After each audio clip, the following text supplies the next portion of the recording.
Mr. President, tiningnan at hiningi na lahat yan. Bakit kailangan pa i-presentang muli sa ating immigration officials? Best practice sa anumang parte ng mundo, istrikto ang inspeksyon ng bagahe ng sinumang lumalabas sa anumang bansa. Pagdating mo sa bansang pupuntahan mo, random na lang yon at hindi na istriktong ini-inspeksyon ang bagahe.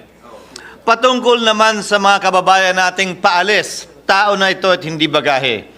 Hindi ini-istriktuhan ang pag-alis maliban sa pagkakaroon ng valid passport at visa kung kinakailangan dun sa bansang pupuntahan mo at obligasyon ng bansang tumatanggap ng dayuhan na tanungin, may hotel ka ba?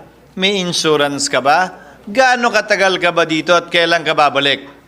Hindi problema at hindi dapat tinatanong at inaasikaso ng immigration officials ng ating bansa, dayuhan man o Pilipino, ang mga bagay na ito. Hinahayaan dapat sila magbiyahe at hayaan natin yung bansa ang magtingin. Meron ka bang pambayad sa hotel? May kakayahan ka ba? Dahil bago sila inisyo ng visa, Mr. President, tiningnan at hiningi na lahat yan. Bakit kailangan pa i-presentang muli sa ating immigration officials?